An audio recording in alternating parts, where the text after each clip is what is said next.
पण सिद्धार्थ गौतम महाकारुणिक होण्याच्या अगोदर आपल्याला पाहावं लागेल थोडक्यात ते बुद्ध कसे झाले आणि बुद्ध झाल्यानंतरच आपल्याला पुढं जाता येईल. तर बंधूंनो, आपल्याला हे माहितच आहे सिद्धार्थ गौतम त्यांनी 29व्या वर्षी घर सोडलं. ते कसं झालं याला दोन कारण आहेत. ते कारण सांगण्याची जास्त आवश्यकता नाही, हे तुम्हाला माहितच आहे. रोहिणी नदीच्या पाण्यावरून किंवा त्यानं 4 जे काही दिसले दृश्य, त्या दृश्यावरून त्यांनी घर सोडलं. घर सोडल्यानंतर त्यांचे म्हणजे त्यांचे प्रवाजक म्हणून दीक्षा झाली आणि नंतर ते ग्राहसगृहामध्ये निघाले. निघता निघता पद्मा नावाची एक भिक्खुनी संन्यासी आणि या येताना तिथे त्यांनी मुक्काम केलं आणि नंतर दुसरं मुक्काम साकी नावाच्या ब्राह्मण योगिनीच्या आश्रमात. अशा प्रकारे सिद्धार्थ गौतम हे राजगृहामध्ये आले. राजगृह आल्यानंतर एक छोटीशी कुटी बांधून तेथे राहू लागले आणि त्या छोटीशी कुटी बांधून एक दिवस ते भिक्षा मागण्यासाठी राजगृहामध्ये येत होते. राजा बिंबिसारनं त्यांना पाहिलं की एवढा हा भिंड पुरुष, एक राज दरबारी असणारा पुरुष, एक सुंदर असा पुरुष हा कोण आहे. तर नंतर त्यांना विचार केला की माझा मित्र शुद्धधन त्याचा तो पुत्र आहे. तर त्यांनी त्याला विनंती केली की बाबा, या अशा तरुण वयात हे भिक्षा मागणं बरोबर नाही आहे. तू असं कर, तुला तुझ्या राज्यात जायचं नसेल तर माझं अर्ध राज्य घे आणि लगेच माझा तो राजाचा सेनापती, माझ्या सैन्याचा सेनापती हो. तर यावर सिद्धार्थानं म्हटलं की मला तुम्ही पुरतीचं राज्य दिलं तरी चालणार नाही, पण मी जगाच्या कलहामुळे मी घर सोडलं आहे. नंतर तिथून सिद्धार्थ गौतम वैशालीला प्रयास करतात. मधातच भृगु नावाचा ऋषी आहे, त्याच्या आश्रमात ते 4-5 दिवस राहतात. तिथलं ते वातावरण पाहून त्यांना ते काही ठीक वाटेना. नंतर ते वैशालीला येत राहतात आणि तिथं आलालकराव नावाच्या ऋषीच्या आश्रमात येऊन तेथे ते 7 प्रकारची ध्यान साधना करतात. याच्यानंतर ते पुन्हा तिथीच एक उद्धट रामपुत्र नावाचा पुन्हा एक भिक्षू आहे, म्हणजे संन्यासी आहे, की जो ध्यानाचा गुरु आहे. त्याच्याकडून ते 8वे ध्यान शिकतात. हे सगळं ध्यान शिकल्यानंतर पुन्हा सिद्धार्थ उरुईला एका डोंगेश्वरी पहाडीवर येऊन 6 वर्ष कठोर तपश्चर्या करतात आणि कठोर तपश्चर्या केल्यानंतर ते अगदी क्रूश होऊन जातात आणि हळूहळू ते नदीच्या त्या डोंगेश्वरी पहाडून खाली येतात. डोंगेश्वरी पहाडून खाली आले तर निरंजना नदीत आंघोळ करतात. आंघोळ करता त्यांचा पोटावरील हात पाठीला लागतो आणि ते लगेच नदीत पडतात. नदीत पडल्यानंतर तिथे एक मेंढपाळ होता. तो लगेच त्या मेंढपाळ सुजाता नावाच्या त्याच्या पोरीला बोलवते, सुजाता दही भात घेऊन ये. लगेच सुजाता दही भात घेऊन येते आणि त्यांना ते घालवते. ते घालवल्यामध्ये सिद्धार्थाच्या अंगात ऊर्जा निर्माण होते आणि हळूहळू ते गुरुविला गावात किंवा त्या सुजाता नगरमध्ये ते हळूहळू चालायला लागतात. तिथे येऊन एका वडाच्या झाडाखाली बसतात. त्या सुजातानं असं प्रण केलं होतं, मला जर मुलगा झाला तर मी कोणातरी संन्याशाला सोन्याच्या ताटात त्याला खीर भरवेल. आणि नंतर संन्यासी दिसल्यानंतर, त्या वडाच्या झाडाखाली संन्यासी दिसल्यानंतर त्याला खीर भरवली आणि त्याच रात्री त्याला स्वप्न पडलं की जरूर मला म्हणजे ध्यान प्राप्त होईल. अशा प्रकारे सर्व झाल्यानंतर पुन्हा तो वापस येतो आणि गुरुवेला मध्ये एका मोठ्या पटांगणात वडाचे झाड आहे, त्या वडाच्या झाडाखाली बसतो आणि 7 हप्त्यात तो आपल्याला ज्ञानाची प्राप्ती करून घेतो. ज्ञानाची प्राप्ती करून घेतल्यानंतर त्याच्या मनात असा विचार येते की माझं हे ज्ञान आहे हे साधारण माणसाला समजू शकत नाही. तर तो साधारण असा पाहते की एक समोर तलाव आहे, त्या तलावात काही कमल विकसित आहे, काही कमल पाण्यावरती आहे आणि काही कमल जमिनीत आहे. आणि लोकांवरती पाहिले की असे काहीतरी लोक आहेत की जरूर ते विकसित आहे. म्हणून त्यांनी जे आपले 5 सोबती आहेत त्यांना शोध घेतला, कारण त्यांना माहित पडलं की माझे 2 गुरु आहेत ते सध्या जगात नाहीत. गुरु म्हणजे आलालंकार आणि उद्धट रामपुत्र जगात नाही आहेत. नंतर त्यांनी दुसरा विचार केला की माझे दुसरे जे 5 सोबते आहेत त्यांनी विचार केला की वाराणसीमध्ये मृगदाय वनात हे 5ही सोबते तिथं आहेत आणि त्यांचा शोध घेत घेत हे तिथं मृगदाय वनात पोहोचतात आणि मृगदाय वनात आल्यानंतर त्यांना तिथं ते जे आपलं ज्ञान आहे ते त्यांना सांगतात. ते सांगता सांगता यश नावाचा एक शिष्य आणि त्याचे 54 मित्र ते येतात, त्याच्यात सामील होतात. अशा प्रकारे 60 जणांचा संघ तयार होतो आणि 60 जणांचा संघ हा अलग अलग दिशेनं बुद्धाचा धम्म प्रसार आणि प्रसारासाठी निघून जातो. आणि नंतर बुद्धाचं एकच आहे, आता ते बुद्ध झाले, त्यांना आपण बुद्ध म्हणतो. आता बुद्ध झाल्यानंतर मग त्यांच्या प्रवचनाच्या 4 बाबी आहेत. एक तर ते प्रवचन गोष्टी रूपाने सांगत होते, एक तर रूपकातून सांगत होते, किंवा एखादा माणूस भेटल्यानंतर त्याला मी काय सांगावं त्याच्याबद्दल सांगत होते. आणि नंतर पद्याच्या रूपात, आता पद्याच्या रूपात आपल्याला माहित आहे की आपल्याकडे 423 धम्मपदातल्या कथा आहेत. आणि गोष्टीच्या रूपात सांगायचं म्हटलं की तुम्हाला माहित आहे कितीतरी जातक कथा त्यांच्याबद्दल आलेल्या आहेत. रूपकच्या बद्दल सांगितलं असतं तुम्हाला माहित आहे, एक वेळचा ते भिक्खू संघात भिक्खू समोर प्रवचन देत असतात, त्यांनी सडनली एक फूल दाखवलं आणि फूल दाखवल्यानंतर हसून ते तिथून निघून गेले. पण तिथं एक महामोगलान होता. नंतर त्यांनी त्या फुलाचा अर्थ त्यांना सांगितला. म्हणजे भगवान गौतम बुद्ध कधी कधी रूपकातून आपल्याला प्रवचन सांगत होते. आणि नंतर एक मनुष्य पाहून, तुम्हाला माहित आहे एक वेळा ते प्रवचन देत होते आणि प्रवचन देत देतात एक मनुष्य आला, एक बैल ज्याचा विसपून गेला होता, एक गुम झाला होता, काही हरपला होता, त्या बैलाला शोधत शोधत तो तिथं आला आणि त्यांना पाहिलं की या माणसाला हवा काय आता सध्या. त्या माणसाला पाहिलं की याला जेवण पाहिजे. लगेच त्यांनी आनंदाला सांगितलं की आनंदा पहा काहीतरी जेवण उरलं आहे काय. लगेच आनंदानं जेवण घेतलं त्यांनी, त्या माणसाला जेवण दिलं आणि तो ताजा तवार झाला आणि बुद्धानं त्याच्यावरती प्रवचन दिलं. म्हणजे अशा प्रकारे 4 प्रकारचं ते आपलं नियोजन असत की आपल्याला प्रवचन देण्यासाठी त्यांच्या 4 गोष्टी होत्या, गोष्टीच्या रूपानं, पद्याच्या स्वरूपात, रूपकाच्या स्वरूपात आणि कोणता तरी माणूस पाहून. अशा प्रकारे बुद्धाचं हे दिनचर्या नेहमीची असायची. त्याच्यामध्ये धम्मपदातली एक गाथा आहे 212.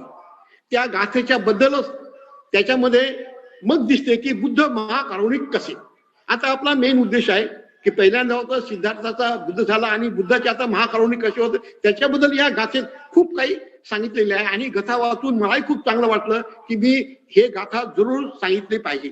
मी पहिल्यांदा पाहिलं याच्या अगोदर आपण 5 चिंतनावरती गोष्ट केली होती. त्याच्यामध्ये एक होतं की प्रिय, जी आपल्याकडे प्रिय आहे त्याचा आपण त्याग केला पाहिजे. त्याच प्रिय गोष्टीवरतीच ही कथा आजचं माझं प्रवचन चाललेलं आहे. तर ते गाथा कशी आहे, त्या संस्कृतमध्ये पालीमध्ये ते सांगितलेलं आहे. पियातो जायतो सोको पियातो जायतो भय, पियातो विपस्मुत स नत्ती सोको कुत्त भय. म्हणजे प्रियामुळे शोक उत्पन्न होतो, प्रियामुळे भय उत्पन्न होतो. जो प्रेमापासून मुक्त आहे त्याला शोक नाही तर भय कुठून येतात. हे माणसाचं जीवन आहे. भगवान बुद्ध, याच्यानंतर एक भगवान बुद्ध याच गाथेच्या मुळे कथा सांगतात आपल्याला, ते मी कथा सांगण्याचा प्रयत्न करतो. श्रावस्तीमध्ये एक श्रीमंत उपासक होता, त्याचा पुत्र मरण पावला.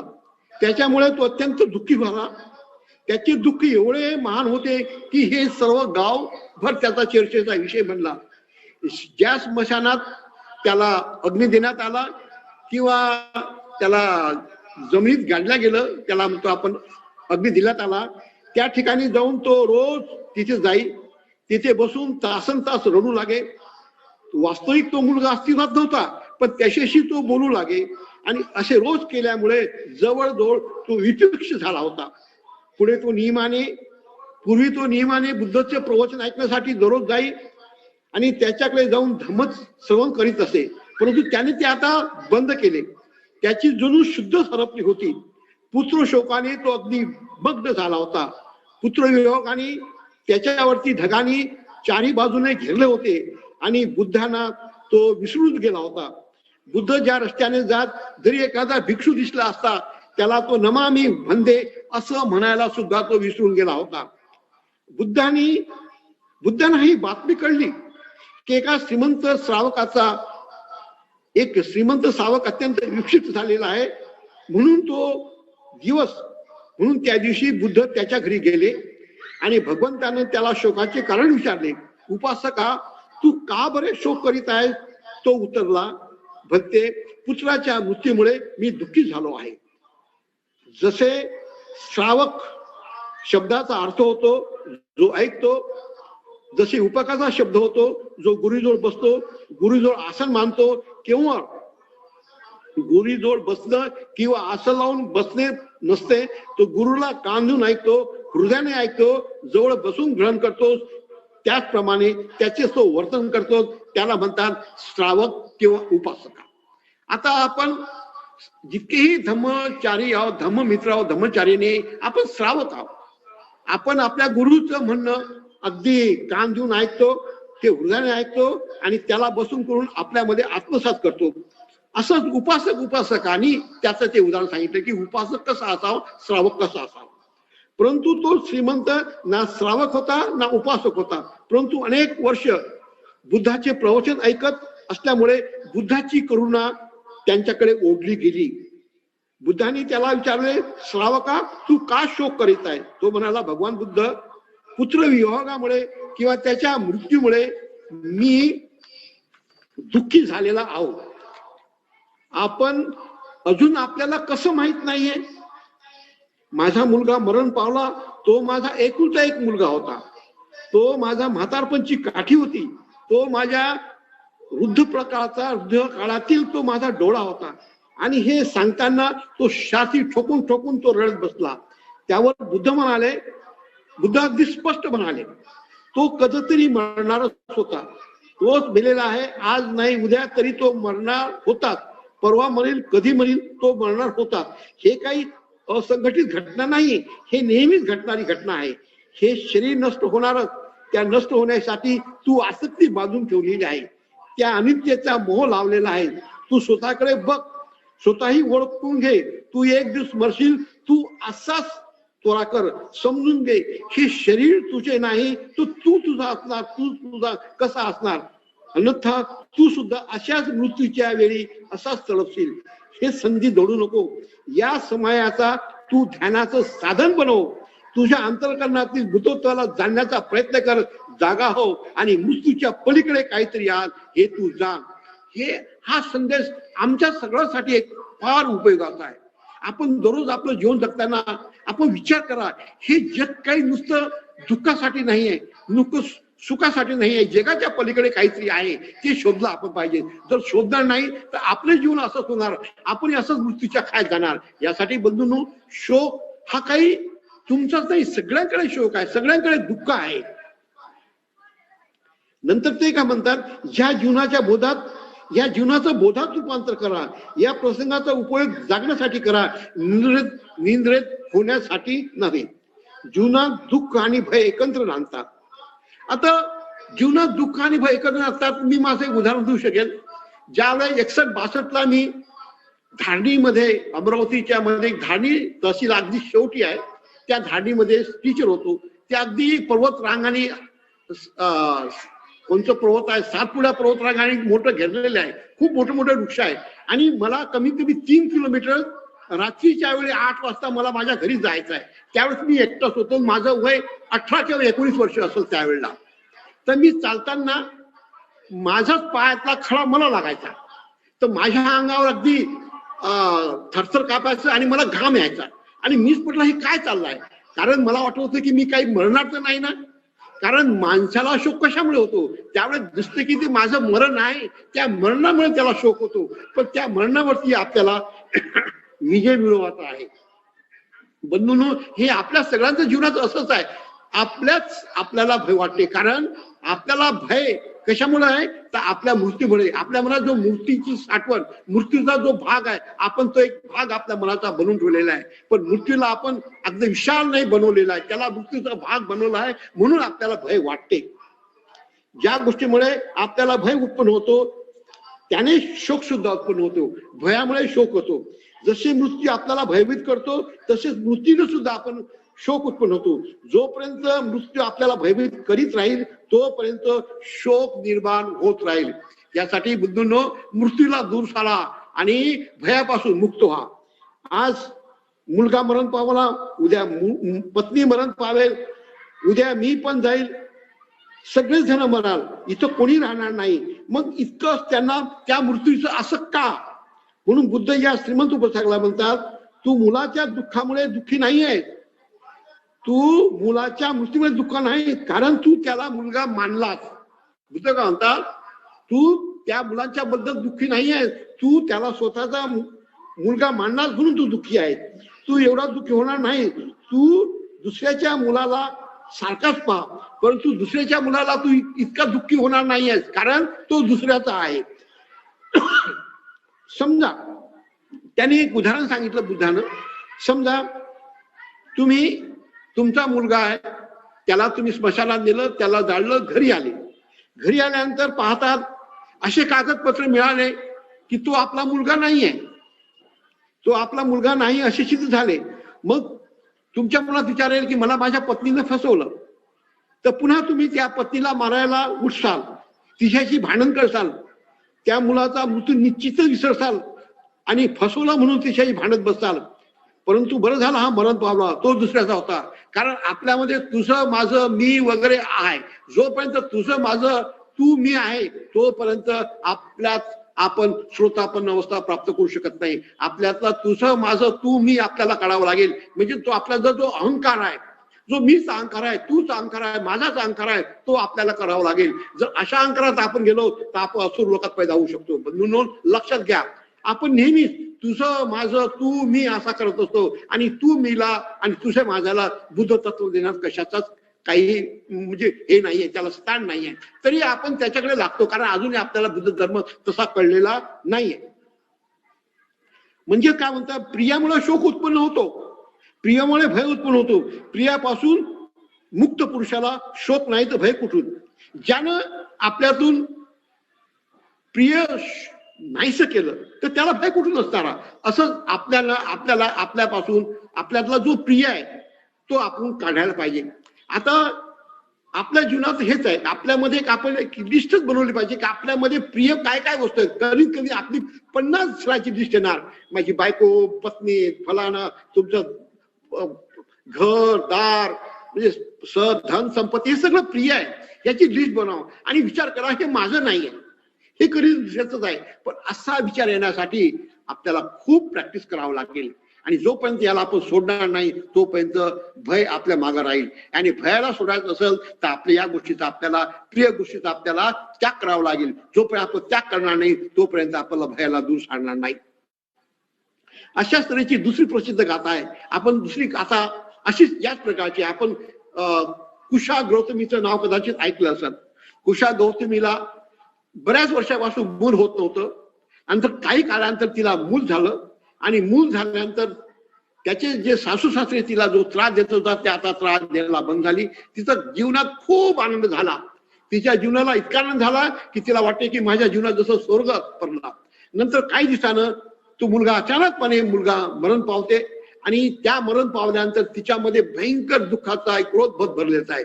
कारण आता सासू सासरे तिला जगू देणार नाही आणि जे काही माझं जगण्याचं साधन आहे तेच जर माझ्यापासून दूर गेलं तर मी काय करणार. आणि नंतर मग ती त्या मुलाला कळवेल घेऊन ती पूर्ण आपल्या ज्या गावात ती राहत होती त्या गावात तो हिंडत असे की माझ्या मुलाला वाचवा, माझ्या मुलाला वाचवा. आणि खूप खूप रडायची, खूप बसायची. आणि गावाला पाहून गाववाले तिच्यावर खूप दया करत होते की या स्त्रीचं काय करावं. आता तिचा मुलगा मेला, ते कडेवर घेऊन प्रत्येकाला म्हणतो की बाबा याला वाचवा, याला वाचवा. आणि असं करता करता अचानकपणे एक दिवस बुद्ध त्या गावी गेले. एक दिवस बुद्ध त्या गावी गेले आणि ते रडत असतानाच तर काही जणांनी म्हटलं की भगिनी, बुद्ध आपल्या गावात आले आहेत, कदाचित ते तुझ्या मुलाला जिवंत करतील. असं कर, तू त्या मुलाला बुद्धाकडे घेऊन जा, तू त्या मुलाला बुद्धाकडे घेऊन जा. मग त्या अपेक्षेनं मोठ्या हिमतीनं ते बुद्धाकडे गेली आणि बुद्धाला विचारतात, महाराज माझ्या मुलाला जिवंत करा, महाराज माझ्या मुलाला जिवंत करा. आणि खूप छाती बडबडून ती रडू लागली. तर बुद्ध तिला म्हणाले की भगिनी, तू असं कर, तू ज्या गावात राहत त्या गावात तू फक्त की मुठभर मोहरा घेऊन ये. पण मोहरा आणताना तू हे पाह त्या घरी कुणी आतापर्यंत मेलेलं आहे काय. तर तिला खूप आनंद वाटला. तिनं त्या मुलाला कळवळ घेतलं आणि मला खूप आनंद झाली की मी आता मुठभर मोहरा घेऊन येतो. कारण त्यावेळेस प्रत्येक गावात प्रत्येक शेतात मोहरीचं पीक घेत होते. त्याला तिला वाटते ही गोष्ट खूप चांगली आहे. मला बुद्धानं खूप चांगलं सांगितलं की मी मुठभर मोहरा घेऊन येते. नंतर ती मोहरा घेण्यासाठी गेली आणि मोहरा घेताना म्हणजे तुमच्याकडे मोहरा असेल तर मला पण देण्याच्या अगोदर हा विचार करा तुमच्या घरात कोणी मेलेला आहे का. त्याच्यानंतर ते पाहिलं की भगिनी आता आम्ही किती सांगावं. म्हणे माझा बाप मेला, माझा आजा मेला, आमच्या घरात कोणी ना कोणी मेलेलंच आहे. असा माणूस नाही की या गावात किंवा या शहरात किंवा या देशात किंवा या जगात कोणाचा कोणीतरी मेलेला नाही. आणि त्याच्यानंतर पुन्हा हळूहळू ती संध्याकाळी बुद्धाकडे वापस आली. बुद्धाकडे वापस आल्यानंतर बुद्ध तिला वार्तालाप करतात. हा आणलं काही मोहरी आणल्यानंतर ते पुन्हा विचार करू लागली आणि विचार केल्यानंतर आणि ते बुद्धाला म्हणतात भगवंत मला तुम्ही वेडीला वेडी बनवलं आणि तुम्हाला माहित आहे की असं आहे भगिनी तुझं म्हणणं खरं आहे. जोपर्यंत मी तुला सांगणार नाही तोपर्यंत तू कशी करणार. म्हणजे तुम्ही असं करा आता या मुलाला कोणाला सांगा या मुलाला जमीन नेऊन टाका किंवा त्याला जाळून टाका. मात्र मला तुम्ही लवकरात लवकर मला भिक्षुणी करा. पता नाही उद्या माझ्या जीवनाचं काय होईल. अशा प्रकारे बुद्धानं तिला लगेच तिला दीक्षा देऊन टाकली. दीक्षा दिल्यानंतर ते काही वर्षातच तिचं नाव खूप अमर झालं. त्या स्त्रियांच्या बुद्ध सानिध्यात परंपरेपर्यंत ते प्रनिर्वाणाने पोहोचली आणि अशा तिचे नाव बुद्ध धर्मग्रंथात खूप अग्रगाने घेतले जाते. वरील दोन्ही घटना बुद्धाने उपासकांना समजून सांगण्याचा प्रयत्न केला आहे की दोन्ही घटना असा आहे. एका श्रीमंत उपासकाचा मुलगा मेलेला आहे, एका स्त्रीचा मुलगा मेलेला आहे. दोन्ही घटना एकच आहे कारण त्यांनी त्या वस्तूला प्रिय मानलाय आणि प्रिय मानल्यामुळेच त्याचं दुःख होते. जर त्या गोष्टीला आपण प्रिय मानलं नसतं तर त्यांना भय झाला नसता. तर कारण शोक न करता मृत्यू अटळ आहे असं होऊ शकत नाही. शोक न करता मृत्यू अटळ आहे याचा बोध होणे प्रत्येकाला आवश्यक आहे. आता लोक विचारित की बुद्धाने शोक करणाऱ्याला स्वातंत्र्य दिले नाही, उलट मृत्यूचे समर्थन केलेले तरी बुद्धांना महाकारुणिक का म्हणतात. आता इथं फार मोठा प्रश्न पडला. आता आपण त्याच विचारावर येणार आहोत. येशू तर काय म्हणतात लक्षात घ्या आता बंधूंनो. आता लोक विचारतील की बुद्धानं इथे शोक करणाऱ्याला सांत्वना दिली नाही, उलट मृत्यूचे तिने समर्थन केलेले आहे. बुद्धांना महाकारुणिक का म्हणतात. येशू तर मृत्यूंना जिवंत करीत असत. बुद्धाने गौतमीला मुलाला जिवंत केले नाही. येशू ख्रिस्ताने आंधळ्याला दृष्टी दिली, रोग्याला श्वास दिलं, कोणाचा कोट दुसरं केला, बैलाला ऐकून येईल असं काम केलं, लंगडा चालायला लागले, त्याच्यामुळे मुका बोलायला लागला. परंतु निर्माण आव्हान होतो येशू करुणावान आहेत की बुद्ध. मग प्रश्न पडतो मग येशू आहेत की बुद्ध करुणावान आहेत.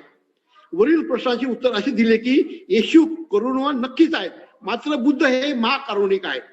येशूची करुणा खूप दूरपर्यंत काम येणार नाही, मात्र बुद्धाची करुणा मृत्यूपर्यंत थांबत नाही. फरक काय बंधूंनो.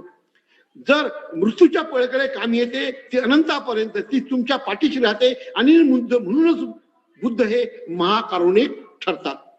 ज्या मुर्द्याला येशू जिवंत करतात तो कधीही मरेलच. लक्षात घ्या, ज्या मुर्द्याला येशू जिवंत करतात तो कधी मरेलच.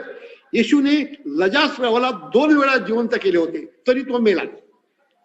येशूचं उदाहरण येशूने लजास्रावा नावाचा त्याचा एक शिष्य होता, त्याला 2 वेळा त्याने जिवंत केले तरी तो दुसऱ्यांदा मेला. येशूने लोकांना दृष्टी दिली, ते चर्मचक्षु होते, ते दिव्य दृष्टी नव्हते. भगवान आपल्याला काय करतात दिव्य दृष्टी देतात. तर येशू त्यांना चर्मचक्षु देत पण दिव्य दृष्टी नव्हते. त्यांनी चर्मचक्षु मिळाले पण ते पण मेले. लंगडे चालायला लागले येशूच्या करुणेने, परंतु त्यांच्या मातीत ते विलीन व्हायला लागले. येशू करुणावान आहेत यात अजिबात शंका नाही, परंतु येशूची करुणा खूप दूरपर्यंत काम येत नाही. येशूचे काम आता डॉक्टर करू लागले. मुर्द्यांना डॉक्टर जिवंत करीत नाहीत, परंतु वैद्यकीय शास्त्रात मात्र त्यांचे आयुष्य ते वाढू लागले. म्हणून येशूना जास्तीत जास्त चिकित्सक म्हणू शकतो, पण भगवान गौतम बुद्ध महाचिकित्सक आहे असं वाटते. म्हणून बुद्धांना आम्ही करुणावान नव्हे तर महाकरुणावान म्हणतो. बुद्ध असे जीवन देतात की त्यांना त्याच्या जीवनात अमृत धारा वाहते. बंधूंनो, माझ्या जीवनाचं असंच आहे. मी माझ्या जीवनात की मिलिटरीमध्ये होतो असा मिलिटरी मॅन की मी हुकमावर माणूस मारायचा, तर माझं जीवन काय असेल विचार करा. पण सध्या आता माझ्या जीवनात, माझ्या जीवनाच्या आता माझ्या दोन्ही मित्रांनी मला पाहिलं की माझ्या जीवनाचं काय आहे. माझ्या जीवनात माझ्या मनातून, माझ्या अंतर्गणातून अमृतधारा मला वाहतात की मला काय मिळालं. असं वाटतंय की मी काय करावं काय नाही, काय करावं काय असं मला वाटतंय की मी काय करावं काय नाही. हेच माणसाच्या मनात आले, हेच माणसानं जगलं पाहिजे की माझ्या जीवनात, माझ्या अंतर्गणात त्या बुद्धाच्या अमृतधारा वाहायला पाहिजे. बुद्ध जशी दुसरी जातात ती कधी फुटत नाही. बुद्ध असे कान देतात ते ऐकण्यासाठी असतात, असे पाय देतात की ते चांगल्याकडे घेऊन जातात. अशा जगाला आंधळ्यात देतात. डोळे बहिरेला कान मिळाले नाही तरी चालेल. दृष्टीवाल्यांना खरी दृष्टी देतात, कानवाल्यांना कुशल कर्म ऐकण्यासाठी देतात, परमानंदाचं संगीत ऐकण्यासाठी देतात, कोणतं सत्य हे ऐकायला देतात. येशू नेहमीच म्हणतो की डोळे असतील तर बघा, कान असतील तर ऐका, पण वारंवार सांगून कोण ऐकतो. बुद्ध पण दृष्टी देतात, अंतर्दृष्टी देतात. ती दृष्टी एकदा उघडली की ती कधी बंद होत नाही. बुद्ध पण तुम्हाला जागे करतात, मुर्द्याला नव्हे जीवनातून जागे करतात.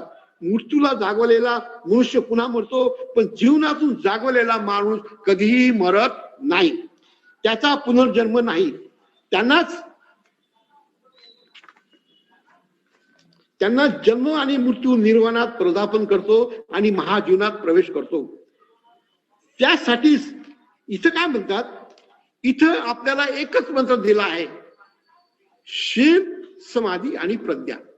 जर आपण बुद्धाच्या सदाचाराचं जे पंचशीलाचं जर काटेकोर पालन केलं, तर काटेकोर पालन केल्यानंतर तुमच्यामध्ये खूप सदाचार वाढले आणि सदाचार केल्यानंतर तुमच्यामध्ये समाधी वाढेल. समाधी वाढली, त्या समाधीतून तुम्हाला प्रज्ञेचा उगम होईल, म्हणजे तुमची दृष्टी होईल. दृष्टी प्राप्त झाली की तुम्हाला सगळंच मिळालं बंधूंनो. परंतु हे किती कठीण आहे हेच तुम्हाला मी सांगण्याचा प्रयत्न करतो. ज्याच्यामध्ये तिन्ही गोष्टी नाही त्याच्या काय, तो मेल्यातच गिनती होईल त्याचं. पण आपण त्याच्यात नाही आहे. आपण आता आपलं आयुष्य वेगळं आहे. आपल्याकडे भगवान गौतम बुद्धाचं शील, साधना आणि प्रज्ञा आपल्याला दिलेली आहे. जर याच्यावर आपण आडू झालो निश्चित आपल्या जीवनाचं सोनं झाल्याशिवाय राहणार नाही. मात्र लोकांना येशूची गोष्ट अर्थपूर्ण जाणवते आणि म्हणूनच ख्रिस्ती धर्माची वाट त्या जमान्यात खूप झाली, कारण त्यांना तेच गोष्ट अर्थपूर्ण होते. कारण ते लंगड्याला ठीक करत, कोणाचा रोग त्याला बरा करत, कोणाला जीवन वाचवत, परंतु ते शेवटपर्यंत होतो. पण त्यांना त्यांचा आनंद होत होतो. त्यासाठी त्यावेळेला ख्रिस्ती धर्माची खूप भरभराट झाली. इतकी भरभराट झाली की प्रत्येकाला ख्रिस्ती धर्म आवडू लागला. कारण बाह्य गोष्टी दृष्टी हवी, लोकांना बाह्य दृष्टी हवी, अंतर्दृष्टी कोणाला पाहिजे. आम्हाला कधी ऐकायला नाही तर आम्ही चांगल्या गोष्टी का ऐकाव्या. इथे लंगडे आहेत मग निर्वाच्या गोष्टी कशाला. सर्वच साधारण माणसाला आकांक्षापुरती येशूची करुणा मिळते, परंतु बुद्धाची करुणा सर्वसामान्य माणसाच्या पुढे आहे. तुमची चांगली दृष्टी मिळवण्यापेक्षा सम्यक दृष्टी मिळवण्याचा आपण प्रयत्न केला. काय म्हणतात, आपल्या दृष्टी चांगली म्हणजे मास चक्षु मिळवण्याकरता सम्यक दृष्टी जर मिळवली तर आपण सहजच पुढे जाऊ शकतो. हाडामासाचे पाय मिळून उभे राहण्यापेक्षा स्वतः केलेल्या पायावर अप्त दीप भव याचा संदेश देऊन आपण बुद्धाचा निळा झेंडा आपण पुढे घेऊन जाऊ शकतो.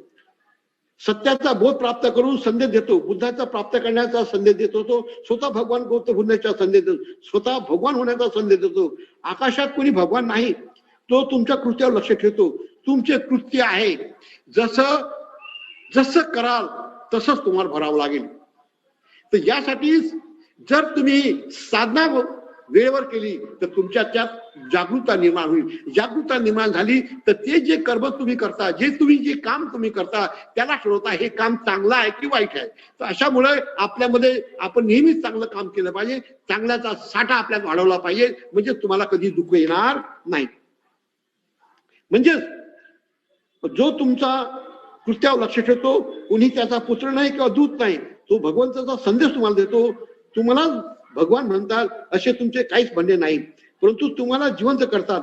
पाय देतील, डोळे देतील, कान देतील, तुमचे रोग बरे होतील, परंतु तुम्हाला अंतर्दृष्टी प्राप्त करायची आहे. ती अंतर्दृष्टी प्राप्त करून म्हणजे तुमच्यातले सगळे दुःख दूर होत जातील. असे बुद्ध म्हणतात. दुःखाला तुम्हीच कारणीभूत आहे आणि सुखाला पण तुम्हीच कारणीभूत आहे. म्हणजे दुःखही तुमचंच आहे आणि सुखही तुमचंच आहे आणि तुम्हीच ठरवा की मी काय करावं. आपल्याला माहित असेल आर्य अष्टांगी मार्गामध्ये त्यांनी खूप 4 गोष्टी आपल्याला सांगितलंय. जगात दुःख आहे, जगात दुःख आहे हे पहिल्यांदा कोणी आतापर्यंत सांगितलं नाही.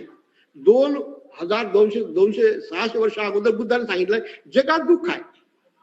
दुःखाचे कारण पण आहे आणि ते कारण कोणते आहे की तुमच्यामध्ये असलेली तृष्णा, या तृष्णेला जाणलं म्हणजे तुमची निर्वाणाकडे तुमची गती होऊ जाऊ शकते. पण हे किती कठीण आहे. हे कठीण करण्यासाठी आपल्याला बुद्ध धर्मावर झोकून द्यावा लागेल. जर आपलं जीवनच आपण चांगल्या मार्गावर झोकून दिलं नाही तर आपल्याला ते कळणार नाही. तुमच्या कृतीनं कितीतरी सोबत राहतील, म्हणजे तुमची कृती चांगल्या कामासाठी सोबत राहील. माझा प्रकाश तुमच्या अंधारातला दूर सारेल, म्हणजे माझा प्रकाश तुमच्या अंधाराला दूर करू शकेल. बुद्धाचे वचन आहे अप्तदीप भव, म्हणजे आपला दिवा आपणच लावला पाहिजे, म्हणजे आपल्यातला अंधार आपणच नाहीसा केला पाहिजे. कोणत्याही चमत्काराने, कोणाच्या कृपेने कोणता दुःख दूर होऊ शकत नाही. तोच निर्माण स्वर्ग नरक तुम्हीच निर्माण करू शकता. त्याचे निर्माते तुम्हीच आहे. कारण जसं तुम्ही कर्म कराल त्याप्रमाणे त्या कर्माचा परिणाम आपल्याला भोगावा लागेल. अशा प्रकारचे त्यांच्या जीवनात अशा कितीतरी गोष्टी आल्या आहेत. एक वेळा अशोने येशूच्या जीवनातील काही कहाण्या संग्रहित केल्या, पण बायबलमध्ये त्याची काही नोंद नाही आहे. परंतु सुफी फकीरांनी त्याची खास नोंद करून घेतली आहे. सुफी फकीरांनी त्याची नोंद करून ठेवली आहे. आणि परंतु बायबल लिहिताना लेखकाला ते काही बरं वाटलं नाही. त्यांनी ते कथा काढून टाकल्या. तर पुढील ती कथा अशी आली आहे. एक वेळा येशू एका गावात गेले. त्यांनी नशेत बुडेला एका दारुड्याला पाहिले. रस्त्याच्या गटारात तो पडून लोकांना शिव्या देत होता. येशूने त्याला पाहिलं, त्याला हळूच हलवलं. बंधू, हे काय करत आहे? अगदी नशेत बुडाले काय? त्या माणसाने डोळे उघडले, उठून बसला आणि येशूचे पाय धरले आणि म्हणाला, महाप्रभू, मी मरून गेलो होतो, आपण मला कशाला जिवंत केले? तो काय म्हणते, महाप्रभू, मी तर मरून गेलो होतो, मला कशाला तुम्ही जिवंत केले? आता तुम्हीच मला सांगा, मी या जीवनाचं काय करू? आता तुम्हीच मला समजावसाल की दारू पिऊ नको, जीवनात चांगलं काम कर, जीवन फार कठीण आहे, दुःख आहे, जीवनात दारू पिऊन दुःख विसरण्याचा प्रयत्न करू. आता तुम्ही समजावण्याचा तुमच्या जवळ ठेवा, तुमचं समजावणं तुमच्या जवळ ठेवा, तुम्ही त्याचे जबाबदार आहे. मी तर मरून गेलो होतो, तुम्ही मला जिवंत का केलं? आता याचं उत्तर येशूकडे नव्हतं. त्याने आपल्या गाळावर थाप मारली, हे काय झालं? नंतर मला आता हे जीवन नको. येशू यावर कदाचित घाबरले असतील, कारण त्यांच्याकडे त्याचं उत्तर नव्हतं. कारण त्यांचा हा विचार नव्हता की जीवनात पुढे जीवनाचा अर्थ काय आहे. कारण जीवनात अर्थ नसेल तर जीवन कसं असणार? तुमच्या जीवनाचं ध्येय आहे, यावर बऱ्याच गोष्टी अवलंबून आहेत. म्हणून लोक भगवंताला अगदी मनापासून त्यांचे शिष्य बनत होते. दुनिया बनाने वाले तेरे क्या मन में समाई, म्हणजे काय म्हणते, दुनिया बनाने वाले क्या तेरे मन में समाई है, काहे को दुनिया बनाई, एक गाणं आहे. काहे को जीवन दिया, जे जीवनाचा अर्थच माहित नाही तर हे जीवन कशाला पाहिजे? जर दारू प्यायची होती, जुवा खेळायचा होता, खोडं बोलायचं होतं, सिगारेट प्यायची होती, तर हे जीवन कशासाठी आहे? तर त्यासाठी असावं. अशा प्रकारची पहिली कथा आहे. म्हणजे पहा कसं झालं. आणि नंतर दुसरी कथा त्याच्यावर अवलंबून आहे. एक येशू दुसऱ्या गावात शिरले. तिथे एक मनुष्य एका सुंदर स्त्रीच्या मागं लागलेला आहे, तिचा पाठलाग करीत आहे. त्याचे डोळे वासनाने भरलेले आहेत. येशूनी त्याचे पाय धरले आणि विचारलं, तू काय करत आहे? अरे बाबा, हे काय आहे? ईश्वराने तुला डोळे दिले आहेत. त्या माणसाने येशूचे पाय धरले आणि म्हणाला, महाप्रभू, मला क्षमा करा, परंतु मला सांगायला लागेल की मी आंधळा होतो, तुम्ही मला डोळे दिले. तो म्हणते, मी आंधळा होतो, बरा झालं, पण तुम्ही मला डोळे दिले. मग या डोळ्याचं मी काय करू? काय वाईट आहे? या डोळ्याचा अर्थ आहे की मनुष्यानं रूप पाहावं, सौंदर्य पाहावं. अन्यथा मी आंधळाच बरा होतो, मला का डोळे दिले? न दिसल्याने दुःख बरं होतं. कशाची आस होती, प्रबोधन नव्हतो, आंधळा असल्याचा मी समाधान होतो, पण तुम्ही विनाकारण मला डोळे दिले. या डोळ्यामुळे तुम्हीच आता मला आंधळा करा आणि मला याच्यातून मुक्त करा. हे पुन्हा ऐकून येशू अगदी विचलित झाले आणि गावावर पडले. त्यांना धक्काच बसला, काय होऊन राहिलं माझ्याशी. मी ज्याच्यापाशी जे नव्हतो त्याला देऊन द्यायचा सेवा केली, पण करुणा केली, पण तोच बरा असा का बोलते. पुन्हा येशूना पुन्हा एक अधिक दुसरा प्रसंग पाहतो. येशू पुन्हा एका गावात गेले. एक माणूस झाडाखाली गळफास लावून घेण्याच्या तयारीत होता. येशूने त्याला विचारलं, बंधू हे काय करीत आहे. तो माणूस बोलला, भगवान तुम्ही दूर व्हा, माझ्याकडे येऊ नका. काय म्हणते, भगवान दूर व्हा, तुम्ही माझ्याकडे येऊ नका आणि गळफासाने मी मेलो तर मला जिवंत करू नका, कारण मी या जीवनाला खूप कंटाळलो आहे. या जीवनात आहे तरी काय, आता आपण रस्ता धरा, निघून जा, मला गळफास घेऊ द्या. धन्यवाद द्यायचे दूरच तो माणूस येशूला गुन्हेगार मानतो. तो म्हणतो या जीवनात दुःख पिढेशिवाय काय ठेवलेलं नाही. आणि प्रत्येक कथेत म्हणजे तुम्हाला कथेत हे दिसते की प्रत्येकानं त्यावेळेला येशूलाच गलत मानलाय. आणि इथे त्याला म्हणतो की भगवंता तुम्ही मला कशाला म्हणते, कशाला डोळे दिले, हे माझे डोळे तुम्ही फोडून टाका. धन प्रतिष्ठा येशूची चमत्कारी जीवन सर्वसाधारण लोकांना आकर्षित करते, म्हणून किती धर्माची चमत्कार करणाऱ्या संत मध्ये म्हणजे याच्यामुळे त्यांचा जो धर्म आहे खूप वाढला. आणि खूप वाढल्यानंतर त्या धर्मात चमत्कारीचं जीवन सर्वसाधारण लोकांना आकर्षित करू लागलं. म्हणून ख्रिस्ती धर्मामध्ये चमत्कार करणाऱ्याला संत म्हटले आहेत. पण आपल्या धर्मामध्ये तसं नाहीये. आपल्या धर्मामध्ये चमत्काराला काही स्थान नाहीये. आपल्याला एक वेळ आठवते, राजगृहामध्ये एका भिक्खूनं ऋषीसिद्धी साधना करून खूप चमत्कार केला होता. आणि बुद्धाला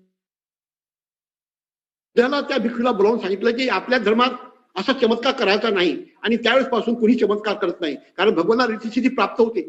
ऋषीसिद्धी प्राप्त करते म्हणजे कसं सांगतो ना, आता जसं भगवंत म्हणजे बौद्ध गायावरून सारनाथला कमीत कमी 450 किलोमीटर अंतर आहे आणि तिच्यात मोठी 3 मोठ्या मोठ्या नद्या येतात.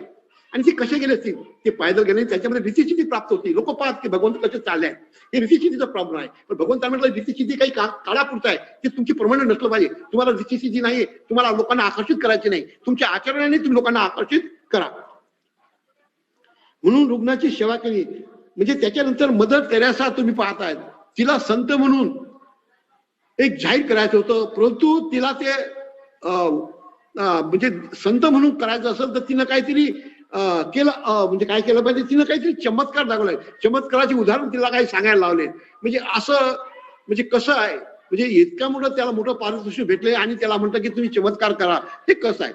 आता त्या धर्माची कल्पना त्यांच्याजवळ आहे, आपल्या धर्मात कल्पना वेगळी आहे. आपल्याला हे कल्पनाच नाही आहे, चमत्काराला इथं काही स्थान नाहीये. जीवनभर दुःखितांचे अश्रुपुष्प त्यांनी काय केलं, त्या स्त्रीनं जीवनभर दुबळ्याची सेवा केली, जीवनभर दुःखितांचे अश्रुपुष्प रुग्णाची सेवा केली, महारोग्याची सेवा केली, अपार करुणा केली. त्यामुळे गव्हर्नमेंट ऑफ इंडियानी त्याला नोबेल पारितोषिकात पुकारले. अशा व्यक्तीला संत म्हणून सिद्ध करण्यासाठी त्याला पुरवायची आवश्यकता काय आहे. अशा व्यक्तींचे जीवन फार चमत्कारी असते. अशी व्यक्ती लाखाची मिळणे कठीण आहे. म्हणून अशा चमत्काराची पुरवाई आम्हाला शोधावे लागले. हे मोठी आश्चर्याची बाब आहे. वरील तिन्ही कथा मोठे उद्बोधक आहे. येशूच्या जीवनात एकाच गावात एकच एक गोष्ट घडली असे नाहीये. असं जीवनाचं, असं येशूचं जीवन अशा तऱ्हेचं होतं. म्हणून येशूची चमत्कारी जीवन व्यवस्था माणसांना आकर्षित करण्यासाठी नक्कीच आहे. मात्र बुद्धाजवळ असं काही नव्हतं. बुद्ध लोकांना जीवनात कंटाळले आहेत. असा मेलेल्या माणसाला जिवंत करणे बुद्धाच्या विचारसरणीत बसत नाही. उलट जागृतीला मरणाचा सल्ला देतात. बुद्ध जीवनाचं नियमन सांगतात की ते काय म्हणतात, 120 वर्ष जगण्यापेक्षा, बुद्ध काय म्हणतात, 120 वर्ष जगण्यापेक्षा तुम्ही एक दिवस ध्यानात जगा. पहा बंधूंनो, 120 वर्ष जगण्यापेक्षा तुम्ही फक्त एक दिवस ध्यानात जगा, म्हणजे तुम्हाला तुमचं जीवन कळेल. लक्षात घ्या. आता याचा किती मोठा अर्थ आहे. म्हणजे बुद्धानं काय झालं की तुमच्या मनाचं विकसित करा, तुमचं मन विकसित करा. मनाचं मन कसं विकसित, ज्यावेळेस तुम्ही ध्यान साधना प्रमाणित परिणामकारक करसाल तरच तुम्हाला त्याचं ते प्रत्यय उत्पन्न होईल. जर तुमची ध्यान साधना परिणामकारक नाही तर तुमच्यामध्ये तसा माणूस तो बनण्याचा तो प्रयत्न होणार नाही. आणि तुमचं जर ध्यान परिणामकारक झालं तर निश्चितच तुमची प्रज्ञा, जे दिव्य प्रज्ञा आहे, ती दिव्य दृष्टी आहे, ती तुमची उघडेल आणि मग तुमचा रस्ता खुला होऊन जाईल. येशूच्या जीवनात असे कितीतरी प्रयत्न आलेत. उलट तिन्ही माणसे बुद्धाजवळ गेली, नक्की गेले असते, पण ते तिन्ही माणसं बुद्धाजवळ गेले असते, परंतु बुद्धाने त्यांना पुन्हा ह्या जीवनात काय ठेवलेलं आहे. कारण बुद्ध म्हणतात जीवन दुःखी आहे, जन्म दुःखी आहे, जरा दुःखी आहे, मन दुःखी आहे, वारंवार जन्म घेणं दुःखी आहे, सर्व दुःख आहे. म्हणून तुम्ही जे म्हणतात ते अगदी योग्यच आहे. लक्षात ठेवा, मरणापूर्वी जी थोडीशी घटका आहे तुमच्यापाशी आहे, ते जागण्याचा प्रयत्न केला. ते काय म्हणतात, तुम्ही आज ना उद्या तर मरणार आहात, पण मरणाच्या अगोदर तुमच्यापाशी काही वेळ आहे, काही घटका आहे, त्याला जाग करा आणि त्याला विचार करा की माझं जीवन पुढे कसं. थोडासा विचार करा, थोडा विचार करा. आपण माझ्या पहिल्या प्रवचनात मी सांगितलं की तुम्ही मरणार आहात, तर मरणाची तयारी तुम्ही कशी केली पाहिजे. मरणार तर आहात, पण मरणाची तयारी आपण कशी केली पाहिजे, ते तयारी आपण करायला पाहिजे. आपण खरंच आपल्या मरणाची तयारी करतो काय. जर आपण प्रत्येकाने आपल्या मरणाची तयारी केली तर आपल्याला दुःख होणार नाही. आपल्यामध्ये प्रज्ञेचा विकास होईल आणि प्रज्ञेचा विकास झाल्यानंतर तुमच्या जीवनाचं सोनं सोनं होईल. कारण जोपर्यंत प्रज्ञेचा विकास होणार नाही तोपर्यंत हे दुःख आपल्याला कळणार नाही. आणि बुद्धांना पहिले सांगितलं की आर्य अष्टांगामध्ये 4 गोष्टी खूप मोठ्या मोठ्या सांगितलेल्या आहेत. त्या 4 गोष्टीवर सांगतात की सगळं दुःखच आहे, इथं काहीच ठीक लागले दुःख आहे. त्या दुःखाला दूर करणं हा तुमचा मार्ग आहे. दुःखाला त्याच दुःख शकतो की ज्यावेळेस आपण त्याला त्यागलं पाहिजे. आपल्या जीवनात जे काही सुख सोयी याला त्यागलं पाहिजे, आपल्या जीवनात जे काही आपण मिळवलं याला त्यागलं पाहिजे आणि लोकांच्या कल्याणासाठी आपण बाहेर आलो पाहिजे. जोपर्यंत आपल्या हाती लोकांचं कल्याण होणार नाही, जोपर्यंत आपल्या हातून कुशल कर्म होणार नाही, जोपर्यंत आपल्यामध्ये कुशलाचा भार जास्त होणार नाही, तोपर्यंत आपलं कल्याण होणार नाही. यासाठी आपल्याला लोकांसाठी आपलं जीवन चांगलं करण्यासाठी आपल्याला आपल्या जीवनात कुशल कर्मच करावं लागेल. कुशल कर्म करताना त्याला वेळ गमावू नका. आपण पहिल्यांदाच मागच्या वेळी मी कथा सांगितली ती चुलत साठकाची कला सांगितली. त्याने काय केलं, जीवनात कुशल कर्मच केले आणि कुशल कर्माचा साठा आपल्या जवळ मिळवला. त्या साठ्यामध्ये त्यांना काय काय मिळालं. असंच आपल्या जीवनात आहे. आपल्या जीवनातही आपण असंच केलं पाहिजे. आपल्या जीवनात नेहमीच आपण चांगलंच केलं पाहिजे आणि हमेशा सकारात्मक भाव ठेवून आपलं जीवन आपण घालवलं पाहिजे. बुद्ध जर येशूला भेटले असते, त्यांनी येशूला हे सांगितलं असतं, येशू आपण असे करून लोकांना जगवा. तुम्ही करुणा फार महाग आहे, तुमची करुणा खूप महाग आहे, घातक आहे. लोकांना ती करुणा पसंत असली तरी त्याचा विशेष उपयोग होणार नाही.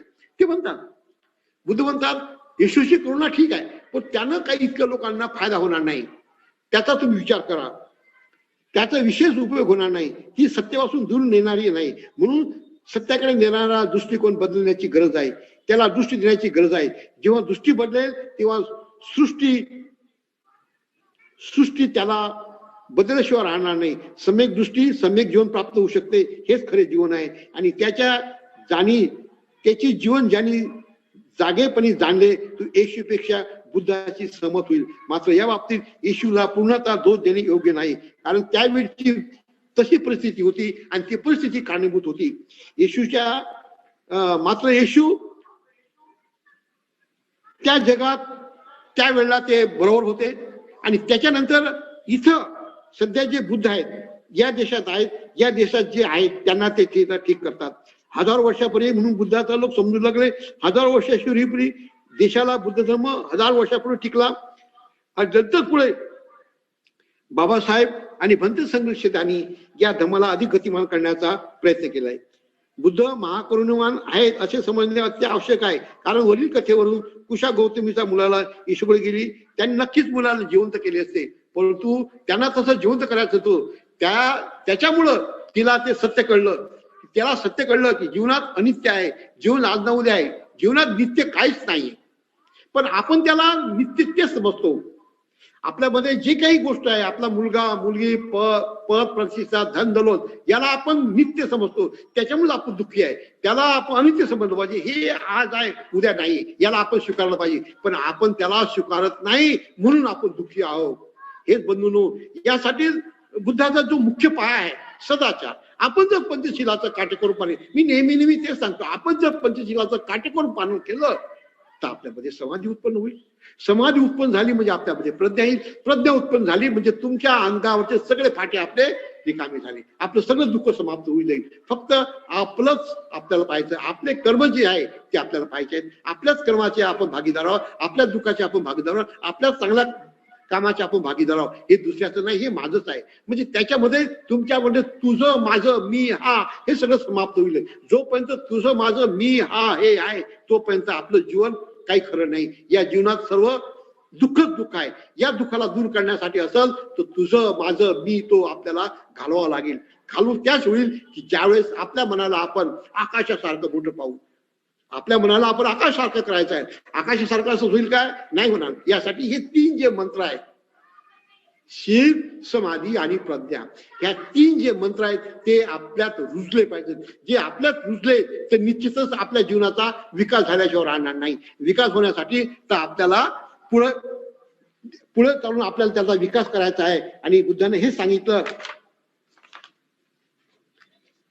म्हणजे त्यांनी सांगितलं असतं जर मुठभर, त्याला माहित आहे, बुद्धाला माहित आहे की मोहरा ते आणू शकते, परंतु तिला खूप चांगलं वाटलं ना की मी लगेच मोहरा घेऊन येतो, बुद्ध मुलाला जिवंत करतील.